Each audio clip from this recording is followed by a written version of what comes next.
Halo, selamat pagi sobat YouTuber dimanapun Anda berada. Hari ini saya akan mereview tentang produk sepatu. Jangan terbata-bata dong kamu kalau ngomong. Ya, sepatu. Kamu nge-review, Dit. Jangan terbata-bata, nggak boleh terbata-bata. Ini sepatunya. Jadi guys, ini kemarin saya beli sepatu, tapi tidak tahu namanya apa. Sepatu gunung, modelnya seperti ini.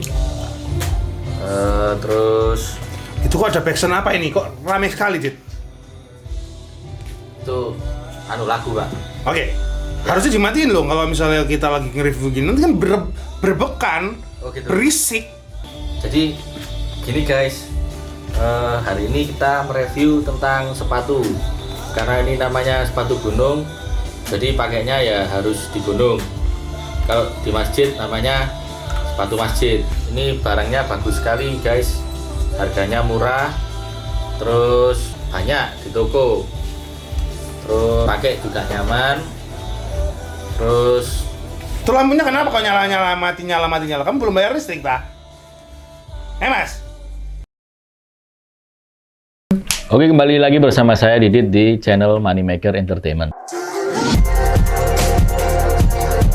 Hari ini menanggapi komentar kalian tentang review sepatu gunung. Dari komen-komen yang lalu kita telah membahas sepatu gunung yang bagus itu yang mana sih, Bang? Nah, untuk hari ini kita akan mereview produk yang bernama Consina. Untuk sepatunya sendiri, Consina ini saya beli di harga Rp850.000. Lalu diklaim juga dia sudah waterproof. Terus untuk outsole-nya seperti ini. Ini sudah saya pakai dan sudah saya uji coba di promo.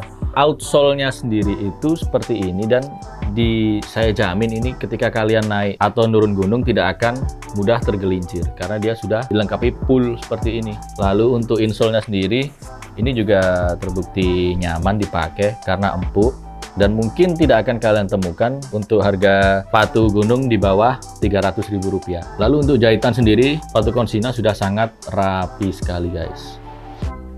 Tidak ada lem yang keluar-keluar. Jahitan pun tidak ada yang putus atau patah atau terkesan barang reject seperti itu. Untuk lebih jelas detailnya, cek aja di B-roll.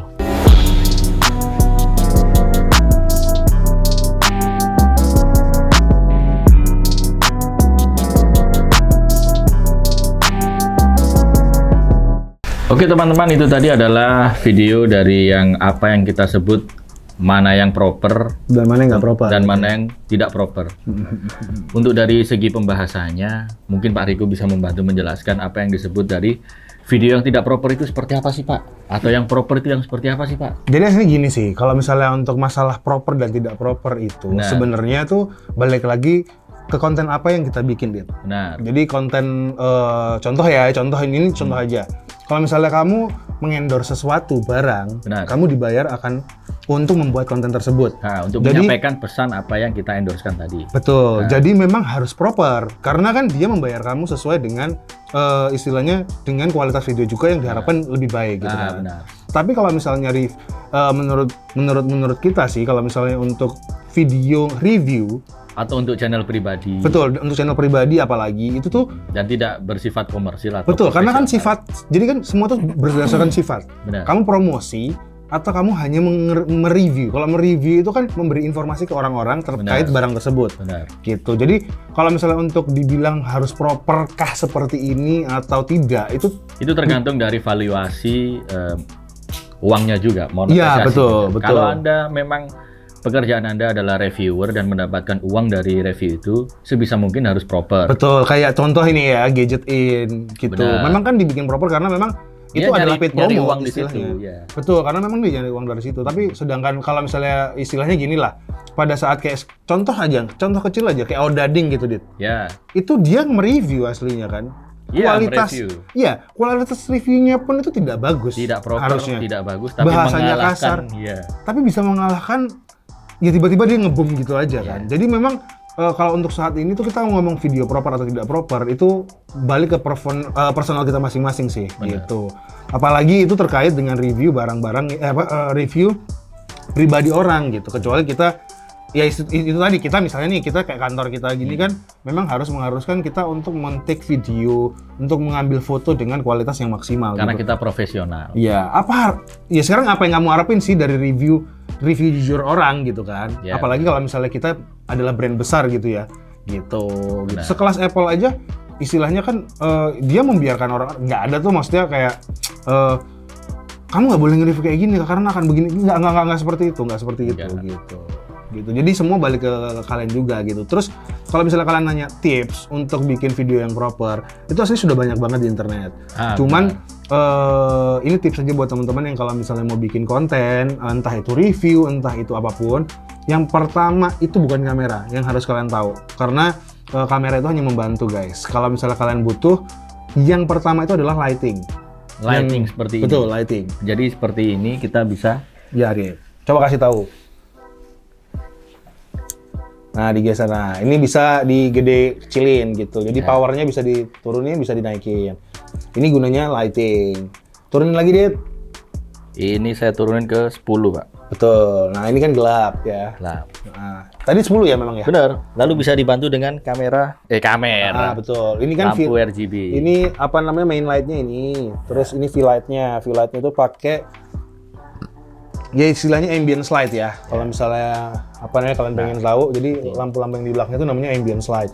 Jadi itu aslinya hanya membantu video kalian memang lebih cakep aja gitu. Jadi lebih enak dilihat. Cuman kan balik lagi kalau misalnya kalian tidak punya lampu atau light yang tetap mahal-mahal, tetap bisa. Betul.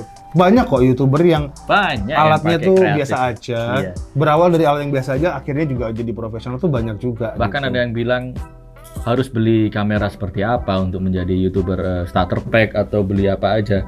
Pakai kamera HP pun juga bisa sebenarnya. Betul. Sebenarnya bisa. Makanya yang perlu kita sampaikan di sini itu seperti itu. Jadi memang nggak perlu alat yang bagus untuk membuat konten yang bagus. Aslinya begitu sih. Karena kan balik lagi pada saat channel kita itu informatif, itu udah lebih dari cukup kok aslinya. Ya, itu masuk poin yang kedua. Betul. Ketika kalian ingin mereview atau siaran untuk membuat sesuatu hal dengan video, usahakan harus informatif. Betul, itu yang paling penting sih.